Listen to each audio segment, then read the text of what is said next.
क्या आपने कभी सोचा है कि एक सुनसान पुराना मकान सिर्फ दीवारों और फर्श का नहीं होता, बल्कि उसमें छुपा होता है अतीत का डर और किसी की भटकती आत्मा। आज की कहानी है इंदौर के एक पुराने मकान की, जहां रात के 12 बजे तक जो भी जाता है वो कभी भी पूरी तरह सुरक्षित नहीं लौटता। तो तैयार हो जाइए दोस्तों, अब हम आपको ले जा रहे हैं उस मकान के अंदर जहां सुनाई देती हैं अजीब आवाजें। सुनीता और उसका पति शहर में नौकरी मिलने के बाद इंदौर आए। उनके सामने था एक पुराना 2 मंजिला मकान, जिसकी दीवारों पर जर्जर पेंट और खिड़कियों पर धूल जमा थी। पहले 2 हफ्ते सब सामान्य था, लेकिन जैसे ही रात के करीब 11 बजे अंधेरा गहरा होता, सुनीता को घर के अंदर अजीब आवाजें सुनाई देने लगी।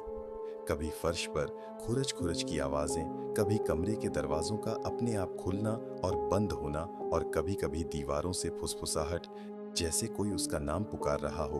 पहले उसने सोचा कि यह सब मकान पुराना होने की वजह से हो रहा है, लेकिन धीरे धीरे यह घटनाएं रोजाना होने लगीं और पति भी अनुभव करने लगे। अजीब घटनाएं बढ़ती हैं। रात में बल्ब अचानक जलते बुझते रहते, कभी तेज, कभी बहुत धीमी रोशनी में बदल जाते। रात के 1 से 2 बजे के बीच कमरे में किसी के चलने की आवाज सुनाई देती।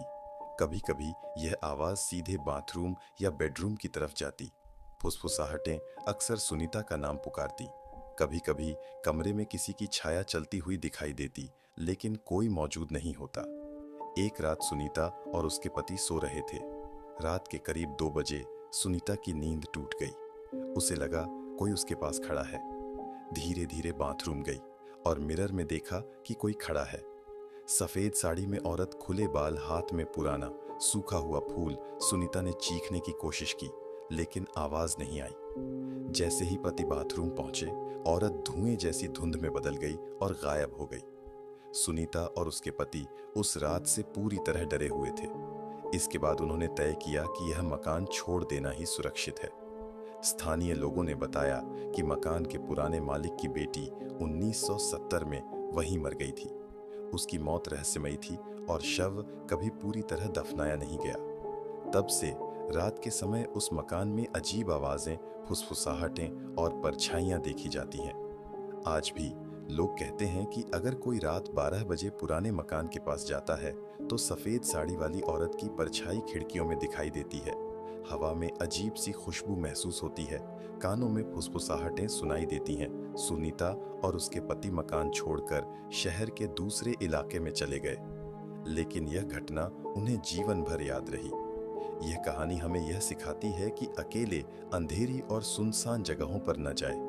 पुराने मकान और सुनसान स्थान हमेशा अपने पुराने रहस्यों और भूतिया इतिहास को छुपाए रखते हैं।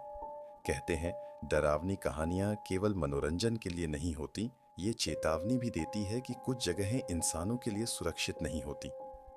अगर ये कहानी आप लोगों को पसंद आई है तो वीडियो को लाइक करना मत भूलना, क्योंकि पता नहीं अगली कहानी शायद आपके शहर की हो। और हाँ, ऐसी ही सच्ची डरावनी कहानियां सुनने के लिए चैनल को सब्सक्राइब जरूर करें, क्योंकि अंधेरा बस शुरू हुआ है।